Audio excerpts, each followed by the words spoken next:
What's up, guys? MLS Aces Podcast, episode 227. This is your host, Tom Sweezy. Sorry for missing last week's episode. I know there was no episode last week. It's because I think in the small hiatus that we had, only a few weeks, I guess, months at this point back, I learned to enjoy life a little bit, take breaks when needed. Went away with the fiance for a weekend, and it was nice, relaxing, enjoyable. Had a few cocktails, laid by a pool, very chill time. But we're back, another episode this week, and a ton of craziness popped off in I guess the 2 week absence of this podcast, or really one episode missed, but you get the point. Just a few things I want to touch on before I get into today's interview, and I'll quickly mention today's interview. You will be hearing me chat with USL Championship Louisville City striker Wilson Harris. Wilson's been absolutely killing it this year in the USL Championship, Young Player of the Year last year for the championship, and now absolutely doing his thing with one of the best teams of all time in the USL Championship. So it was a great conversation with the youngster. It's not many times that I can call someone a kid on this podcast when I'm talking to them, and they're a kid, and Wilson's a kid. So it was a great conversation, great time. Thank you to Wilson. Thank you to everyone over at Louisville for hooking things up and connecting it. But beforehand, we got to get to some Major League Soccer kind of, I don't know, I guess cleanup news of the past week, 2 weeks.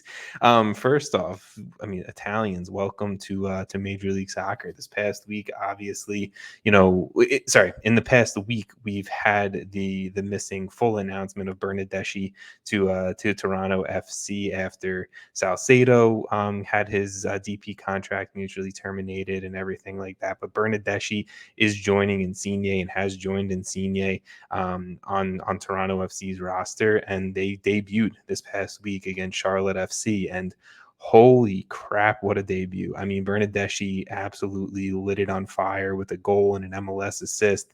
Insigne, I think he had he did have that assist to Michael Bradley, who looked like he turned back the clock about 5, 6, 7 years on his 2 goals of the weekend. Mark Anthony K honestly might have looked like the best player on that field for Toronto FC, and might look to be the most important player newly signed this window, who could potentially uplift Toronto FC from the bottom of the East all the way up into a playoff spot, maybe hosting. I don't know. We'll see. We've seen crazier things, but if Toronto FC can get half the production that you saw from Bernardeschi, Insigne, Jimenez, Mark Anthony K, Azorio, Bradley, Toronto FC, bolstered by some young players kind of playing some major important minutes, maybe learning from a ton of talented dudes around them, could potentially literally skyrocket themselves from the bottom of the East into at least minimum, going on road trips for the entire MLS Cup playoffs. I'm excited to see that happen.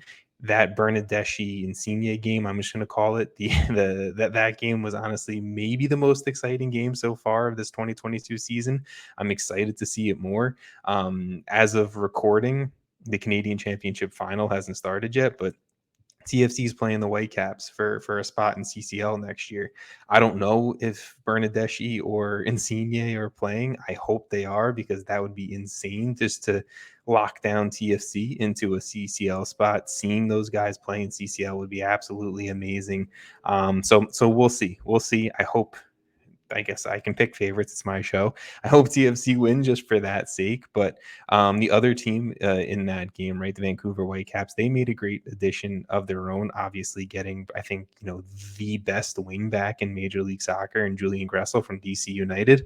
Wayne Rooney's coming in. He's implementing his style. No more wing backs. And, I think kind of cash out where you can, and definitely get a shit ton of money, a shit ton of GAM for a guy like Julian Gressel, who we've seen prove it. The guy can hit a pretty in ball and definitely feed some strikers and feed some attackers. So, I think it was a smart addition for the Whitecaps to grab Gressel. Obviously, I don't think anyone's challenging that and saying that it wasn't a smart addition. I don't know if I'm DC, if I'm letting go of Gressel, but I guess if he doesn't fit into how Rooney wants to run the team, why are you going to hang on to him? So I get it from all sides then, so I'm not overly concerned. It's just Gressel, I think, is one of the more underappreciated players, one of the underappreciated talents in Major League Soccer. So seeing him go on and do his thing for Vancouver is going to be sick. Maybe possibly allowing Vancouver to move on from Javine Brown, who I think has been fantastic since his rookie year last year. We've seen Brown play a little bit of center back. Maybe that's the long-term play there. I wouldn't hate it. But it'll be interesting to see. Vanni Sartini, he needs to get more consistent with the 11s and the team he puts out there. And I think if you can almost, write in Sharpie anyone into that starting 11 now, it's Julian Gressel. So I'm happy to see that. Another major talented right back, right wing back coming to Major League Soccer is Shaq Moore, who signed with Nashville SC. We have not seen Shaq Moore's debut yet, but coming after a very, very successful season in the Segunda Division in Spain, Shaq Moore is that Alistair Johnson replacement. I'm not saying anything that no one else has said. Alistair Johnson proved to be one of the best right backs, defenders, and also getting up into the attack during his time under Gary Smith with Nashville SC. They trade him for about $1 million in allocation money to Montreal and didn't really replace that. Shaq Moore is that replacement. Shaq Moore could be even better, and I think right now probably is even better than what Alistair Johnson was for Nashville SC. Now, if you guys listen to Extra Time, if you're watching this, listening to this, whatever it may be, I'm sure you do listen to Extra Time Radio. I posed the question to the crew, and Andrew Wiebe did read it out loud. I think it was in an episode last week. It kind of came across, and I didn't mean for it to come across, that Shaq Moore has taken an easy way out to come to Major League Soccer, pretty much to get automatic minutes to make a World Cup roster. And that's kind of how it came across in the tweet, and I apologize about that, Shaq, and everyone listening or watching. Do I think Shaq Moore coming to Major League Soccer almost guarantees a starting spot for him? Yes, because he is that talent. He's a USMNT player. He's coming after a very successful season in Europe. He's coming after a large price tag, right? So all those things would make you believe, yes, he is going to get starting minutes or automatic starting minutes. But do I think it's necessarily I'm going to take the easy way out to come to Major League Soccer? No. I don't personally believe that. He's going to have a teammate in Walker Zimmerman, who's almost the penciled in starter for the USMNT heading into Qatar. So I don't think it's the easy way out and coming into MLS, but I do think it's a way of getting a ton more minutes to prove to Greg Berhalter and the USMNT staff that he deserves to be a right back on this roster over the likes of Reggie Cannon, DeAndre Yedlin, whoever you want to consider in that right back spot. So definitely, I think it's a smart play by him to get into some first team minutes, first division minutes in this global game. But we'll see. I'm excited to see Shaq Moore do his thing. Right, I think he will be a great addition to Nashville SC. The next move I want to talk about is Sebastian Mendez going to LAFC from Orlando. Crazy, because a few years ago, right, I think like 2 years ago, you would say Seba Mendez was one of the best D mids in the league, and now you kind of see him play himself out of and not really be in the limelight now with Oscar Pareja. And now, he's not really even going to be on the bench, and he is on the bench and he's not really playing, not really starting, whatever. Now he goes to LAFC, where he can team up with, his international teammates on the Ecuadorian national team. He can either play with or play behind Ilie Sanchez, who Michele Giannone, we love Michele around here. He's pushing for him to be the MVP. So whether you have Seba Mendez on the bench backing up Ilie Sanchez, whether you have him playing with Ilie, starting wherever you need him to start, this is a fantastic addition. LAFC is only getting deeper, only getting more talented, and getting a guy like Seba to be on your bench or to start or whatever you have to do with them. I mean, Steve Cherundolo is just absolutely killing it. That front office is absolutely killing it. So it's a smart move. Orlando City move on from a guy who wasn't playing, and LAFC just get even more talented, deeper, and are pushing for that supporter shield, Western Conference Finals, MLS Cup spot at this point. I mean, it doesn't look like anyone's touching them at this point. I guess the next thing and the final thing that I want to talk about before I get into my conversation with Wilson Harris of Louisville FC is near and dear to my heart. It's sad. It's one that I knew was eventually going to be coming up on this podcast to talk about, but didn't think it would be at this point because I didn't think when or know when it was going to happen because it was rumored for so long, right? And if you know me, if you've listened to this podcast before, watched it before, follow me on social media, whatever it may be, I'm an NYCFC fan personally, and Tati Castellanos is headed to Girona in La Liga, leaving NYCFC.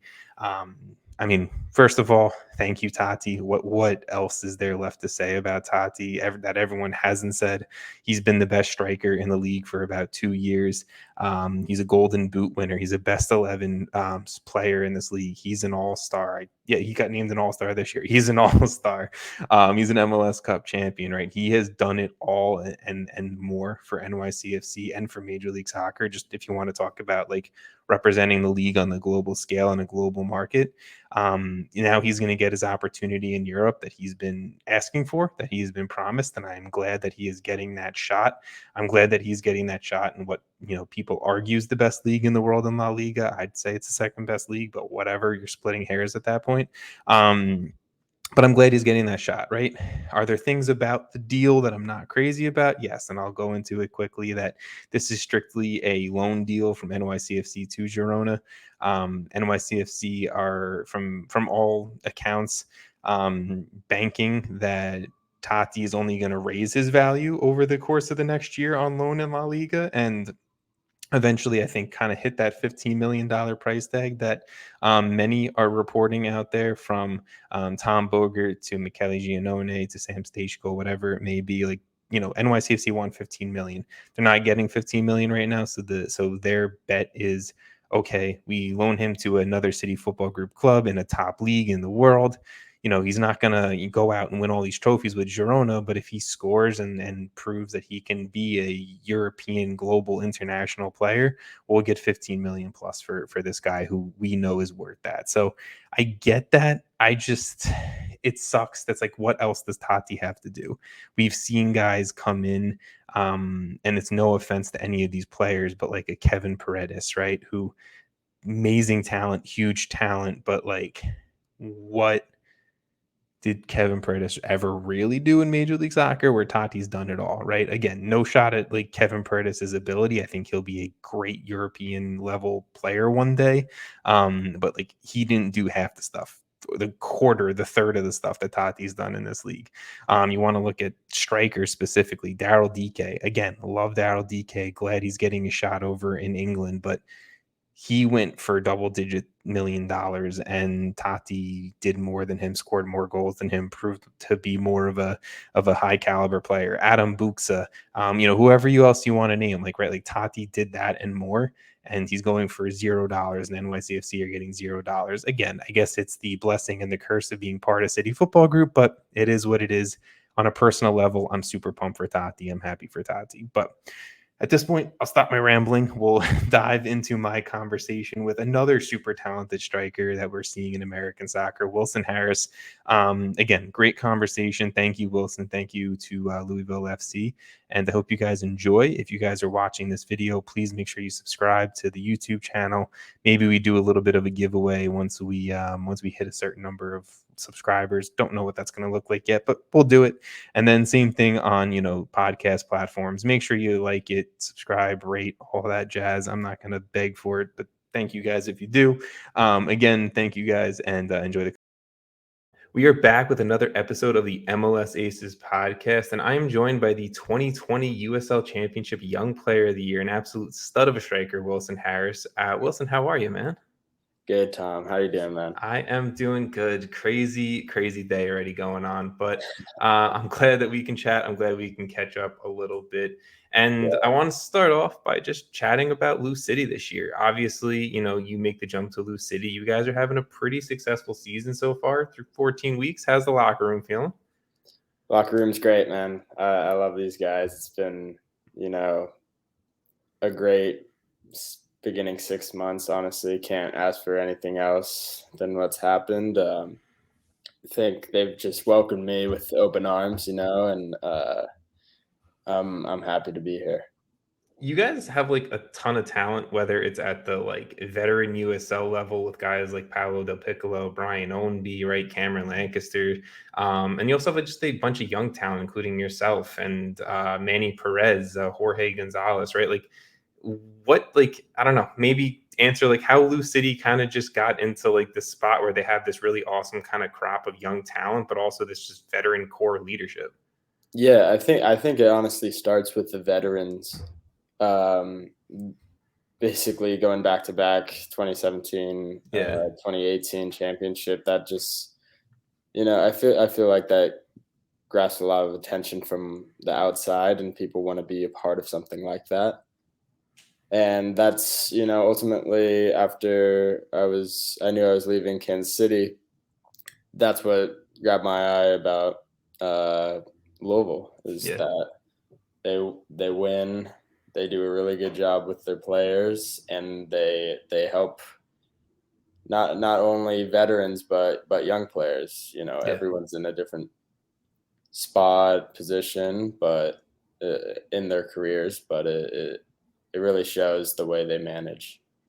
Do you like, I guess, how is it learning from a guy like, I don't know, I use Cameron Lancaster as an example because many, call him one of the best strikers in USL history, right? He's been able to get the MLS shot and spend some time up within, Nashville SC and everything like that. Like, do you learn from a guy like that, like about how to, one, be a professional as a soccer player just in general, and then two, like what you can do on the field? Yeah, no, I think I'm constantly learning from Cam. He he's in a different position in his career than I Yeah. am right now, and I think that's one of the things that attracted me about this club, is that Cam has done these things, and I Yeah. want to do what he's done ultimately, and just learning from a guy like that and working with him on a day-to-day basis. I mean, I think for any young striker is really important. I was doing some research last night about you and trying to learn as much as I possibly can. And I think I read somewhere that you were supposed to go to the University of Louisville, but then decided to go within the Sporting Kansas City system first. Is that, I mean, one, is that Yeah, true? And then two, does that like, did that impact your decision to go to Louisville? Obviously, you enjoyed something about the city. yeah. I mean, my path was definitely unorthodox rather than the traditional homegrown. Yeah. That's like 17-year-old in on the national team. It's just that's the next step. You Yeah. sign them homegrown. Mine was, yeah, I was committed to University of Louisville in 2017. I was committed to them. Okay. After that, I was at Real SoCal at the time, a really good academy in Los Angeles. Hmm.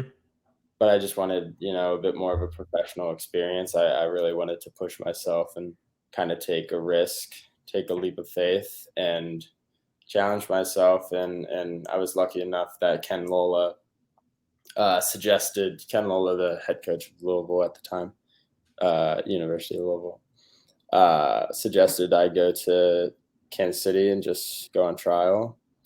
And it kind of just worked out perfectly. I Yeah. loved it from day one, and they were willing to sign me, and I had a good 2018 academy year, and ended up signing, that next year.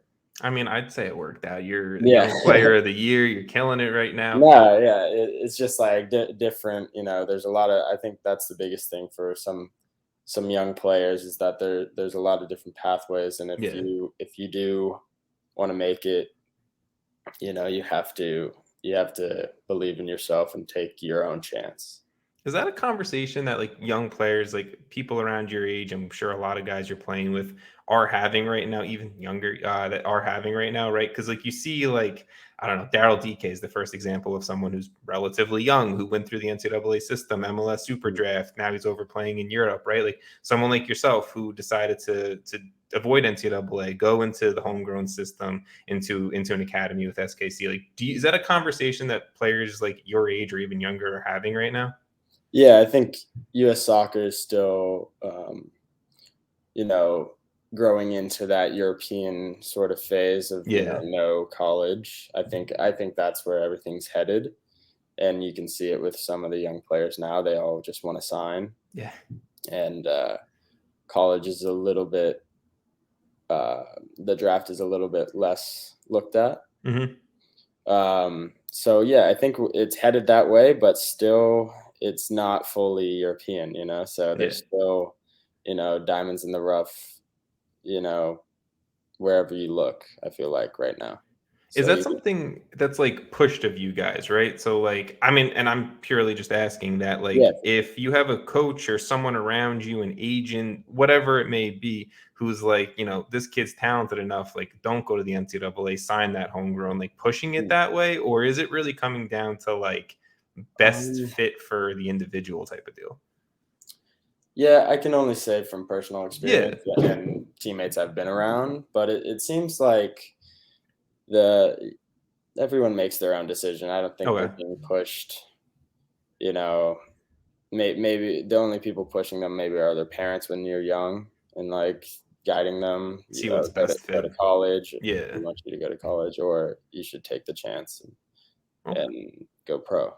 So yeah, it's still definitely a decision for some of these young players. But I mean, it's just interesting because like that one way. U.S. soccer is just in this weird transition stage right now where I feel like so much is up in the air. I mean, crap, Major League Soccer is getting $2.5 billion TV deals. It's just it's just interesting where I think U.S. soccer is going to be in the next decade or so. But no, I think I love the way things are going. Yeah, I feel like it's going to be great for the country and great for the sport. Well, I want to go back to you for a second. You're killing it this year personally. You have 7 goals right now, tied for third in the championship with goals scored. I mean, is this just like what you've been working towards and building towards, or is it something different this year that you just kind of have a different mentality heading into, I'm going to just bang everything in the back of the net? Yeah, I think for me, just pretty much coming off of a season where I didn't play or get the minutes I wanted. I had that fire in me, and I just wanted to, get off to a hot start with the team and show that I can score goals at high level and do it for a good team. So that was probably my biggest motivation coming into this season. And I think that's huge for anyone, finding little ways to motivate yourself. And it's been great. What does a hot striker mean to a soccer team, right? I'm asking a striker, so I'm sure it's a little biased, but you hear when you get a striker that's on fire, right? Like any team can win on any day. Even you hear it about goalkeepers too, but what does it mean when you have a guy up top or a bunch of guys up top who are just, maybe it's lucky here and there, maybe it's just clinical and you're on a pace, right? But like, what does it mean to a club when you got a dude up top, just he's getting the ball on his feet, it's going in the back of the net?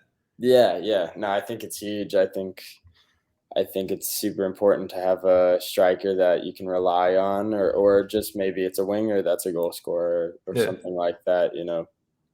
With the way the game's played nowadays, you can have a goal scoring winger, attacking midfielder, but as long as you have someone that's finding the net, it's goals win games at the end of the day. You've played a ton, right, within the USL Championship, obviously with School Park Rangers, SKC2, whatever you want to call them at this point. Now with Louisville City, is there like a major difference, and are you seeing any major differences between like how I guess an MLS 2 side is being run at the USL Championship level compared to now an independent club? I can say from the outside looking in, like I think it is really good for Atlanta and New York and Loudoun to be in this league. Yeah, I think it does provide a bit more of competition and men's football. But at the same time, I think MLS 2 is a great idea, and I think it will just continue to develop, and hopefully the level will get higher and higher. Okay. No, I mean it's such an again, going back to the interesting place where US soccer's at. You have so many different leagues, you have so many different just avenues of playing professional soccer or getting professional minutes. So it's all good things. Yeah. Going back to this year, you guys, Lou City, you had a pretty good run in the US Open Cup, right? I mean, opportunity to win a national trophy is always something that I feel like is important for any team any year. And then obviously you guys, I feel like Lou City always puts, the Open Cup as an important run that you guys are trying to hit every single year. Obviously, eventually you got knocked out by Nashville SC in the round of 16, but you guys were in it for a while. You guys were playing really well. Was there like a mentality around the locker room that like Nashville's coming here, but like they're going home losers? Yeah, I think, and if you rewatch that game, I think we had a really good performance. Super unlucky in my opinion. Yeah, but I think even Nashville, the guys on Nashville would say the same thing, that they came to our stadium, and we showed we have quality. And ultimately, yeah, we wanted to get a game against the MLS team. We would have loved to have gone further, but it was a good run. I mean, you just spoke of the home stadium. How is that beautiful new park? It's amazing. Yeah, I think definitely the best in the league. Fans are unreal. It feels like an MLS game. It Awesome. really does. I mean, right, like when you, at least when I think of USL, right, one of the first, if not the first club that pops into my head is Louisville City, just because of how professional the entire organization seems to be run, the success on the field, the fan base off the field, just an outstanding, outstanding organization. And obviously, you broke into your career within an outstanding organization as well with Sporting Kansas City and the history there. I know we've touched on it a little bit, but when you eventually kind of made your debut back in 2018 for SKC2, again, Swope Park Rangers, whatever we want to call them, Yeah. how did it feel like, it almost felt like you got on the field and you just had immediate success within SKC2. Like, how did it feel like to kind of break out 2018 and just from year one, like, play amazing soccer as a professional? I wouldn't say I broke out onto the scene You 2018. played well. You played I very played. I well. had like 3 goals. I was coming off the bench, but I think that was a really good learning year for me, with that Swope Park Rangers team, because Yeah. um, I'm super grateful for that experience, because a lot of those older players, it was a proper USL team. Yeah. It wasn't like a second team where it's like 24-year-olds, 23-year-olds. It was like 30-year-olds, guys that have to feed their family, Yeah. and it's more than it's more than just soccer for them. And for me, that mindset of kind of just fighting for everything was huge, and I think I took that into my next season when I had a bigger role Yeah. in 2019. Yeah, so I think I look at it from that perspective, as for some of these young kids. That's why I think playing in the USL Championship is so valuable for some of these Mhm. kids, is that they get to be surrounded by that. And I mean, you kind of just hit on it right there. Do you see that, like, I guess around the league, like it's either you're like, older on in your career and it's not just soccer, right? It's how you're making your money. It's your life. It's how you're getting food on the table for your family and your kids. Or, you're like in your early teens, late teens, early 20s, like really trying to make it and really just trying to see, like, put tape out there and put minutes out there. yeah, I do look at it like that for sure, but at the same time, there's a happy medium, and Mhm. I think both people are benefiting from each other. I think the young kids will keep the vets, on their toes, as well as the vets, showing the up and coming kids that this is how it's done. This is the way to do it. I mean, Wilson, young kid, you're 22. I mean, I'm not that much older than you, but No, you're I'm you're a saying I'm kid. saying I'm not talking about myself Yes, specifically. yes, I'm no, saying it's so I benefited from it when I was 18. hmm no, for Yeah. sure. huge, for some of these 17-year-olds. Yeah. The earlier you can get them around that, it'll help them so much. Do you see the deals, like obviously the big one that broke today with Kobe Henry heading over to League and the past deals we've seen with Diego Luna, Jose Gallegos, Jonathan Gomez, guys like that? Do you see those deals, and obviously the production you're putting out at such an early age? Do you see that, and do you get excited about your potential future career and what that could kind of lead to? Or are you one of those guys that's like focused on the here and the now, like what I'm doing this season and all that? I think I'm inspired by things like that for sure, but I think for me, I'm just kind of focused on this season and making sure, if you can focus on this season and do well, the future will be great. Yeah. That's the professional answer. That's the good answer right there. That's the good answer right there. No, but it is exciting. Yeah, no, for sure. So during your time in the SKC organization, obviously with SKC2, Swope Park Rangers, whatever, you played under Paulo Nagamura, right, as your manager. He now gets the opportunity to go manage within Houston, and I kind of just want to hear your thoughts of him as a manager. What did he expect from you from the week to week? And kind of, I don't know if you are watching Houston or if you're staying connected with Paulo, but how do you see him as kind of growing in his managerial career? I'm super happy for him and his staff as well, Chris Martinez. Those guys, I'll forever cherish them. They helped me at the beginning of my career adapt to the men's game. Yeah. And, for me, I think, when I was young, they really helped me just kind of play free and not worry so much about, it was kind of like the in-between. The guys that were in 2018 were like fighting for a championship, and then me kind of coming in and trying to score goals. Like, it really gave me the freedom to try and help the team without putting too much pressure on me as a young kid, which was really nice. And obviously he was a successful player, right? He won MLS Cups, he won Open Cups. He was able to do a lot of things during his time within Major League Soccer. Like, I don't know, does having a manager who has more of like a successful playing career leading into a coaching career, like, does it do anything different rather than a guy maybe who has been strictly like on the technical side of the business? Yeah, I can't really say. I mean, for me, maybe if you have that confidence as, I did as a player, now let's go do it as a manager. But also then there's, guys, Jose Mourinho, who didn't really have a great playing career, but look at him now. Maybe that drives you even more as a coach. So okay. Yeah.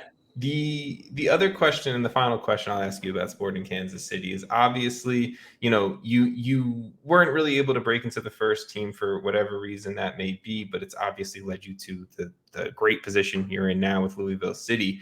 But during your time within the SKC system, I know you said before that it was kind of separate, like not separated, but SKC2 operated as its own club compared to SKC. But were you able to really work with and kind of get anything from the veterans who have been there forever? Like, I look at like a Graham Zusi or a Roger Espinoza, even a Johnny Russell now, guys who have been who've just been kind of figureheads of Sporting Kansas City for years now. Yeah. Wait, are you saying like, were you able to like work with them, and like, did you get like, I don't know, did you get anything from them as dudes who have been within Major League Soccer for like over a decade? Yeah, no. Do you know I was signed for them? Yeah. That's what I'm saying. Okay. Yeah. I mean, I had a whole year with them, and I mean, you learn a lot. I think it's the next level, and I just want to get to it. And I feel like they showed me another side of professionalism that's super important. Yeah. And just that next level, I think that's the realest thing, is just every day showing up and performing. Yeah, how to act as a professional. That's totally understandable. The final kind of string of questions here that I want to lead towards, less away from your playing career. Let's chat soccer. Let's chat like two buddies just talking soccer, Yeah, for right? sure. USMNT is a lot going on right now with national play and obviously the World Cup coming up in Qatar in just a few months. Everyone's arguing about the 9, the striker. I want to ask a professional striker. You don't have to give me names. I'm not going to put you on the spot Yeah. like that. But what type of striker do you feel like best fits into a system where you do have just unbelievable wing play, a strong midfield, and kind of what Greg Berhalter is doing right now at the US? Yeah, I mean, I think it's tough because I think this US team is one of the best teams that we've ever had.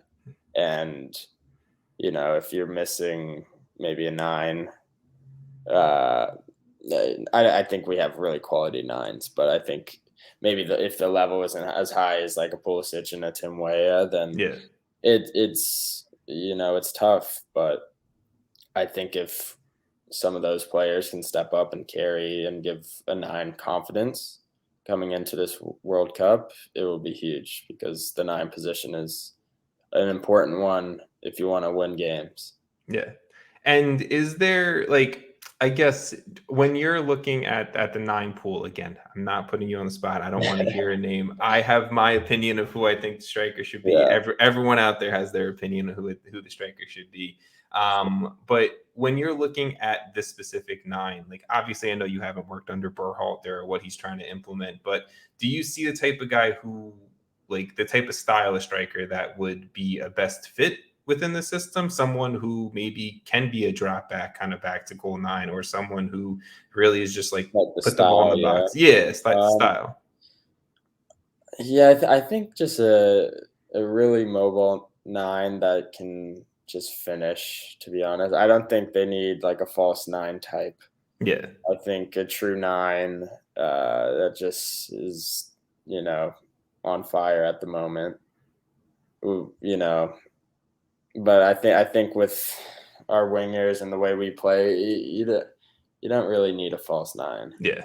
Yeah. I mean, look, I totally get it. I think, right, like at the end of the day, it's gonna be everyone else at this point, like leading into the World Cup. I think it's gonna be everyone else at this point, but the striker. Really, like you're looking at Pulisic, like how can we get Christian involved and have the Yeah, rest of the team just kind of come in and support around him. So yeah. I can understand what you're saying. This US team is really fun to watch. Ridiculous. It's also nice that they're all like your age and we're gonna be around for another decade, Yeah, So it's really promising. maybe we get Wilson Harris in there as Yeah, as the 9, as the 9. yeah, Wilson, celeb appearance. I want to thank you for coming on. I know we had some technical difficulties, so I don't want to hold you up too long. But seriously, thank you. If you ever want to chat US soccer, USL, your career, whatever, you're always more than welcome back. But it was a pleasure. Thank you, man. Appreciate it.